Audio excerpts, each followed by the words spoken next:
Hey, what's up, fellas? How we doing? Matt Antonelli here. Today we're talking about how to get out of a slump.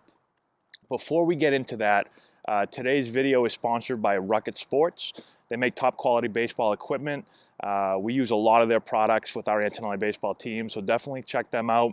Go to rucket.com.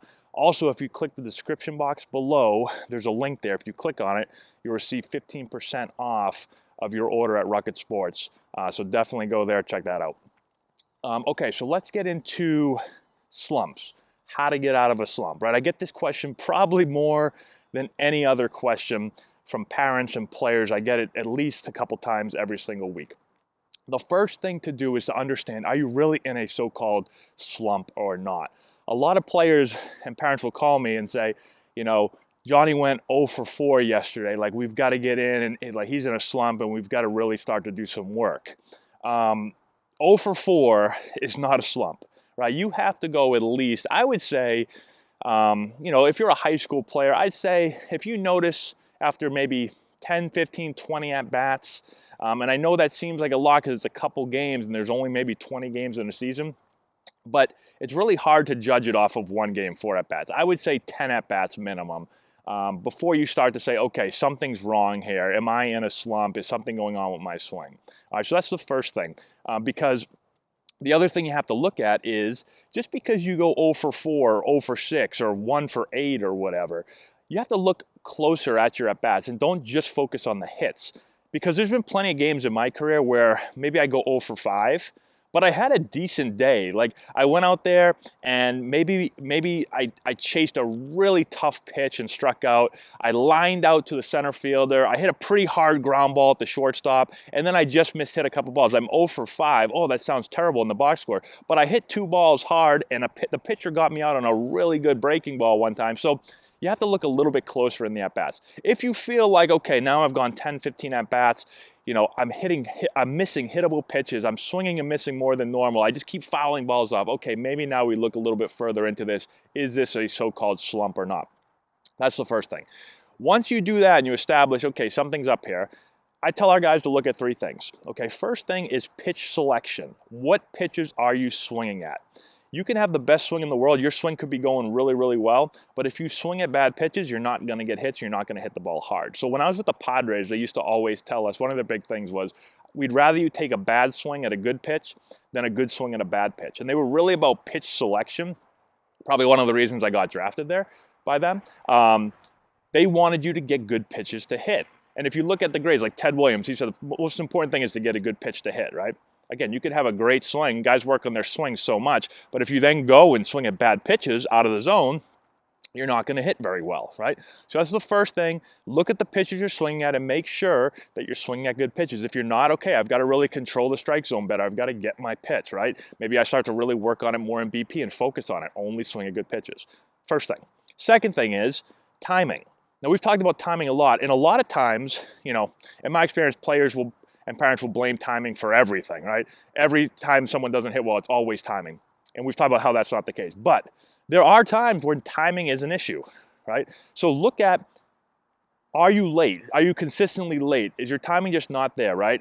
Does the ball feel like it's on you too fast? You feel like you have no time to make a decision, right? Maybe you are starting late. And if that's the case, then you have to look at that and say, okay, I've got to get myself prepared to hit. I have to get ready to go earlier. I have to get my foot off the ground earlier so that I can get my foot down to hit. A lot of people talk about, get your foot down earlier. Well, in order to do that, I've got to think, okay, when do I get my foot up off the ground, right? And that goes into getting timing on the on-deck circle and not just waiting till you get up at the plate. I get my timing on the on-deck circle. Okay, now I know when I have to get ready, right? I'm dancing with the pitcher. I'm getting in rhythm with him.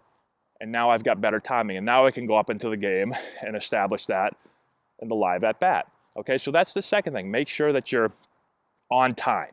If you look at both those things, you're swinging at good pitches, you're on time, you feel like you're really on time, then you can go to mechanics, okay? A lot of people just rush right to mechanics. It's not always mechanics. Now, a lot of times it is mechanics, but just make sure you go through this checklist.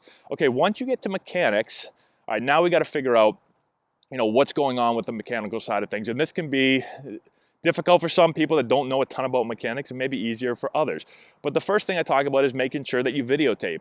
right? Understand what's going on in your swing. And that's why we put up so many videos that kind of break down some of the key aspects or the key principles in the swing so that you have an understanding and you can break it down yourself. If you can't, you got to find somebody with the knowledge that can look at it and help you out.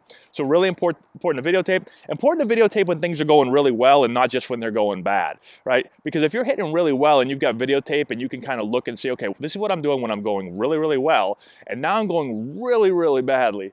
What am I doing now? Now I'm able to compare a little bit easier, right? So important to get videotape. Again, you don't have to get every single swing, but get some BP stuff, get some practice stuff, and then get some game stuff. And try to keep it throughout the year so you have something to compare. Now, an easy thing to think about, and this, again, isn't always the case, but a lot of times when guys get in slumps, they try to get out of the slump with one swing. So what happens is you're 0 for 10, right, or you're 1 for 15, and you try to get those 15 at-bats back by hitting one home run. That's what happens with a lot of guys.